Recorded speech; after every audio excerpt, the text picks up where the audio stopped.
मैं इस वक्त खैबर पख्तूनख्वा के इलाके एबटाबाद में मौजूद हूँ और वेरी स्पेसिफिकली खंडा खूह के मकाम पर मौजूद हूँ, जो एक माइनिंग साइट है। यहाँ पर इलीगल माइनिंग की इंतहा है, भरमार है। वैसे तो पूरे खैबर पख्तूनख्वा में ये शिकवा है कि इलीगल माइनिंग के नतीजे में एक जानिब इंसानी जान अजियत का शिकार है, वहीं इंसान की बुनियादी ज़रूरियात जैसे पानी, सेहत, यहाँ तक के कब्रें तक अब महफूज नहीं रही हैं। मेरे हाथ में आप सोच रहे होंगे क्या होगा। इसको वाइट गोल्ड भी कह सकते हैं, इसको सोप स्टोन कहा जाता है, जो पूरी दुनिया में पाकिस्तान की पहचान है। हमें इस चीज़ का कभी नहीं बताया गया। ये सोप स्टोन पाकिस्तान से पूरी दुनिया में जाता है और दुनिया का बेहतरीन कागज़ जो बनता है वो इस सोप स्टोन के साथ बनता है। लेकिन अजाब, अजियत, तकलीफ की बात यह है कि इस तमाम तर माइनिंग के पूरी दुनिया में जो कवायद ज़वाबित बनाए गए हैं, हमारे यहाँ उसको बाला ताक रखते हुए महकमों को, इदारों को, हुकूमतों को अपनी उंगलियों पर इस तरह नचाया जाता है जैसे पुतली तमाशा होता है।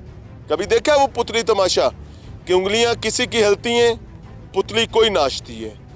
तो यहाँ पर उंगलियां हिलती हैं ठेकेदारों की, और ठेकेदार जो हैं उनकी उंगलियां हिलने के साथ साथ रियासत, रियासती महकमे, हुकूमतें और बहुत ताकतवर मामलात जो हैं वो भी उस पर नाच रहे होते हैं। नतीजतन आम आदमी तकलीफ काटता है।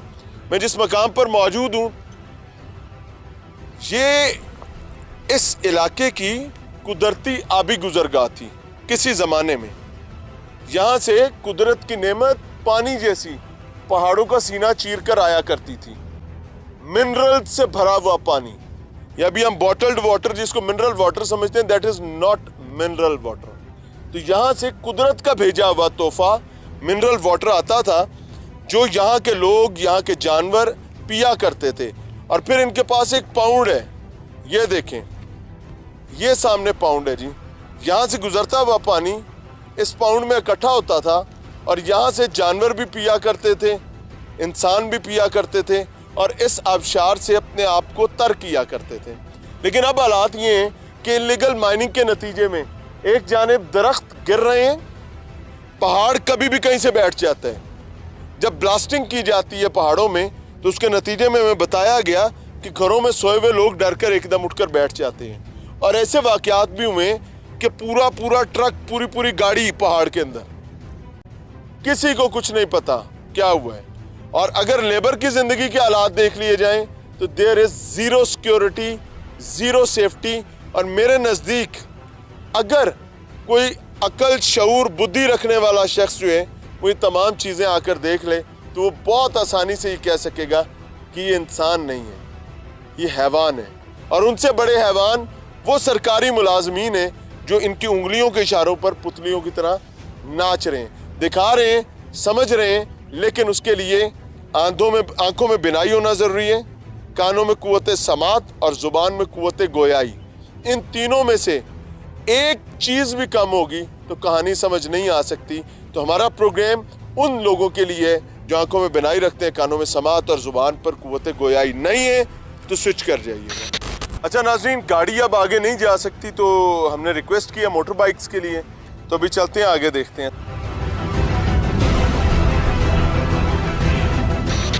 नाज़रीन, बसकोला टॉप खंडा खूह जो कि एबटाबाद का एक पुरफिजा मकाम है और यहाँ पर हमारे साथ मकामी लोग मौजूद हैं। नीचे भी माइनिंग हो रही है, आप सामने देख सकते हैं। अगर जूम इन किया जाए तो वो माइनिंग है और माइन माउथ है। आपको दाएं जानिब भी माइन माउथ मिलेंगे, बाएं जानिब भी।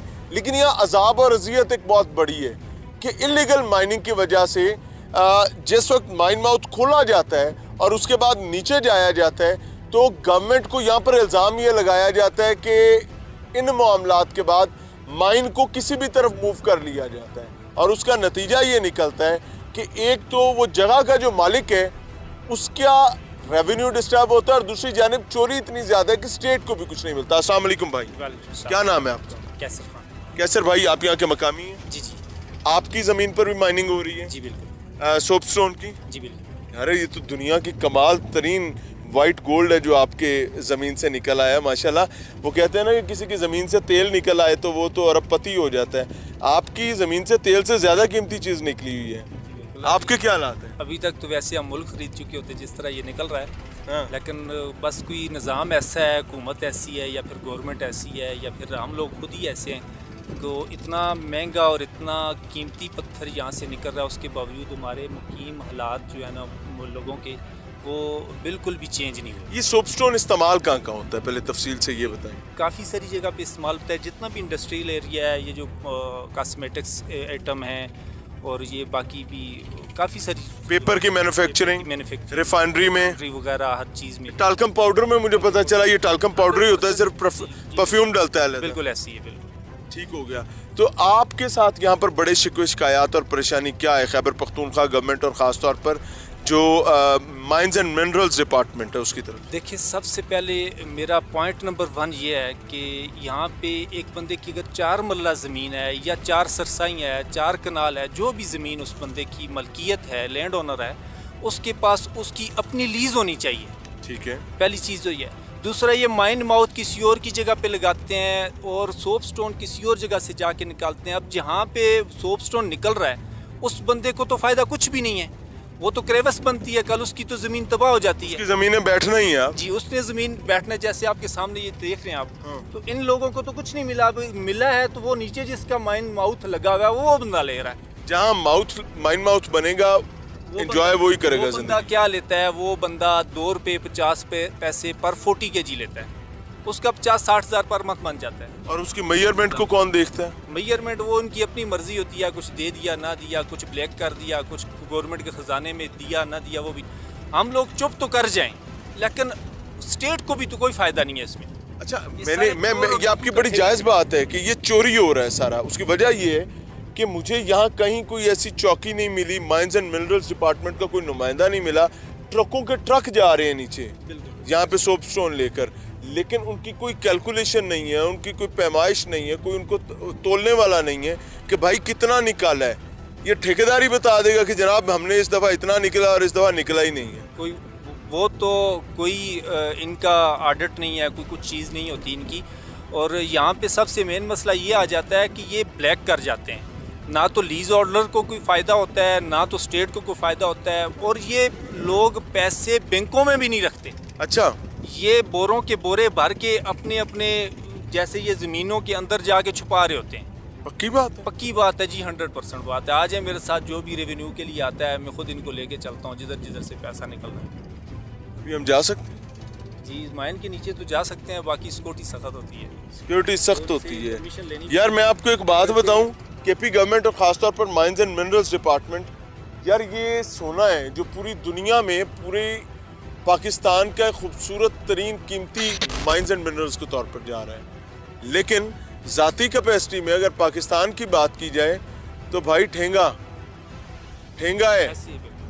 तो जब ये ठेंगा आ रहा है और आपके सरकारी मुलाजमीन चोपड़ियाँ तो नाले दो, तो भाई ये तो शर्मिंदगी की बात है। आगे चल रहे हैं, आपको दिखा रहे हैं। अभी मुझे भाई ने बताया कि यहाँ पर ज़मीनों के बड़े मसाइल ख़राब हो गए हैं। अस्सलाम वालेकुम चाचा, क्या हाल है? ठीक है। यहाँ खेती बाड़ी किया करते थे? ठीक है, हाँ जी। हाँ, अभी क्या हालात है? अभी कुछ भी नहीं है, बस तो ना कोई ज़मीन का किराया देते हैं ना और कुछ। उनके साथ झगड़ा करते हैं तो रिपोर्ट करके थाने में डाल देते हैं। अच्छा जी। हाँ, बस।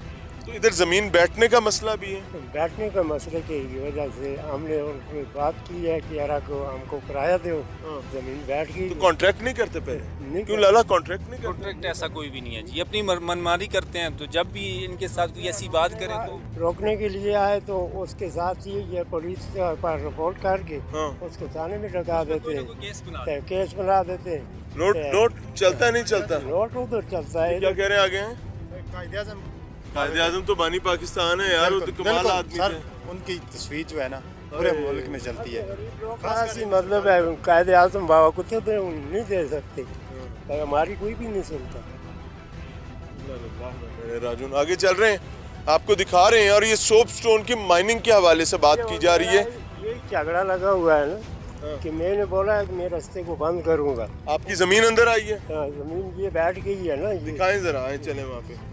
चाचा की जमीन पर जा रहे हैं जी, और वो कहते हैं ये बेटियों की तरह होती हैं। ऐसे ही है चाचा? बिल्कुल होते तो वैसे। चले बारह आए देखते।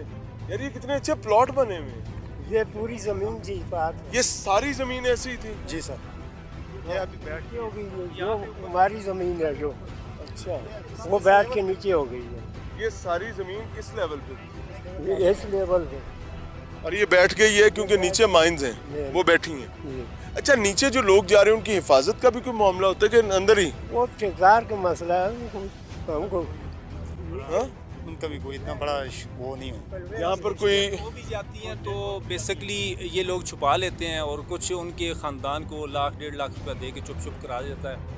बाकी उनको कोई मंथली दे देते हैं कि भाई ये 10,000 है, 20,000 है, ये आप अपना निज़ाम चलाएं। बाकी और तो गवर्नमेंट जॉब तो यहाँ पे होती नहीं है। किसी मसले में कोई चीज़, कोई ओल्ड एज बेनिफिट्स नहीं है, कोई हकूक़ किसी की नहीं। मेरे वाले साहब खुद ड्यूटी करते रहे यहाँ पे, उनकी आज तक ना कोई पेंशन लगी है। आपकी हुकूमत का है, केपी हुकूमत का? केपी हुकूमत को तो ये पहली चीज़ सोचनी चाहिए कि सोर्स ऑफ इनकम है हमारे लिए ये। हाँ। तो यहाँ पे तो सब चुप हैं। आपने ये कुछ लोग- शिकायत की माइंस एंड मिनरल्स डिपार्टमेंट को कि ये एक्सटेंसिव माइनिंग कर रहे हैं? इतनी एप्लीकेशन दे चुके हैं, सब कुछ, कोई सुनने वाला नहीं होता हमारा। जी, क्या कह रहे हैं आप? नए एप्लीकेशन 2018 से लेके आज तक 2022 तक 23 तक दी हैं। आपकी जमीन में भी है? जी बिल्कुल, हमारी ज़मीन तो बहुत बर्बाद करे, हमारा सुकून घरों के साथ मायने लगाए हुए हैं। तो अच्छा, घर के बाद साथ तो माइन लग ही नहीं सकती? 300 फुट तकरीबन दूर है इनकी माइन, एक बहुत करीब है, दिन रात उस पर मशीनरी चलती है। असूल ये है कि 300 गज दूर होनी चाहिए माइन रेजिडेंशियल एरिया से, वाटर सप्लाई से। अगर कोई आबशार आ रही है तो आप उसके 300 गज में माइनिंग नहीं कर सकते कि आप वो आबशार नहीं तबाह कर देंगे। महकमा यहाँ तक कि कब्रिस्तान के 300 गज में नहीं कर सकते। ये 100 फुट पे तकरीबन कर रहे हैं, साथ कब्रिस्तान है हमारा। अच्छा, तो महकमा आपके घर से कितनी दूर है? तकरीबन 300 फुट होगी। और 300 फुट तो कम है, 300 गज होना चाहिए। वह महकमा मदनियात डिपार्टमेंट के साथ मिला हुआ है। अच्छा, कोई तो जब ये ब्लास्टिंग वगैरह करते हैं तो फिर पता चलता है? धमक लगती है, बल्कि मकानों में दरारें आई हुई हैं। अभी हमने नए मकान बनाए तो उनमें दरारें आई हुई मुकम्मल। यानी हर चीज में ही 2 नंबरी है।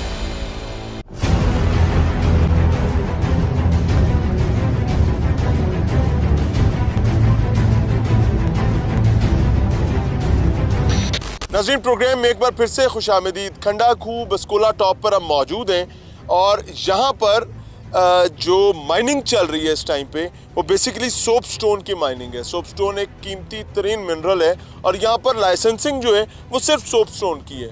लेकिन इतलात ये है कि हर चीज़ ही जा रही है और उसके एवज ये चल रहा है।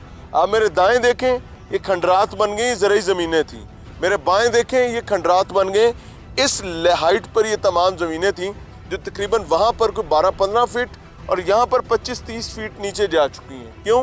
क्योंकि जब इनसिक्योर माइन बनाई जाती है, उसकी प्रॉपर आर्चिंग नहीं की जाती और उसको महफूज नहीं बनाया जाता और हर चीज़ निकालने की लालच की जाती है। उसके नतीजे में यहाँ के मकीनों की ज़रूरी ज़मीनें बर्बाद हो गई हैं और वो at the end of the day वो क्या कहते हैं, पहाड़ खोदा पहाड़ निकला चूहा, वो भी मरा हुआ। अस्सलाम वालेकुम सर। वालेकुम अस्सलाम। क्या हाल है? खैर, अल्लाह का हारून शुक्र भाई है। सेहत अच्छी है? अल्लाह के एहसान है, अल्लाह के हारून एहसान है। भाई, ये गोल्ड है, वाइट गोल्ड, जी।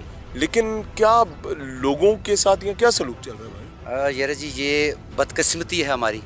सूबा खैबर पख्तूनख्वा की मैं पूरे की बात करूँगा और बिलखसूस इस इलाके की जिस जगह हम खड़े हैं इसको कहते हैं बसखोला।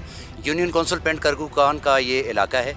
बसखोला इस जगह का नाम है। खंडा खूह और कंदाल जो है इसकी दाखिली है। ठीक है। वो भी गांव है, बहुत बड़ी आबादी है। इसके अगर थोड़ा नीचे चले जाएँ, चलेतर है, तिरंगल पान है, बांडी निकड़ा है, ये क़याम पाकिस्तान से पहले की यहाँ से माइनिंग हो रही है। ठीक है। वो जो क़याम पाकिस्तान से पहले जो करने वाले थे, हिंदू या अंग्रेज़ जो थे, जो वो माइनिंग करते थे, उसमें वो लीगल सारी चीज़ों को अडॉप्ट करते थे। अभी ये जो माइनिंग हो रही है इसमें कोई लीगल चीज़ को नहीं देखा जा रहा है। इसमें जंगलात की तबाही उतर गई है। जंगलात की तबाही हो गई है, ज़मीनों की तबाही हो गई है। एक मादनियात के साथ कई किस्म की मादनियात जो हैं वो मज़ीद तबाह हो रही हैं।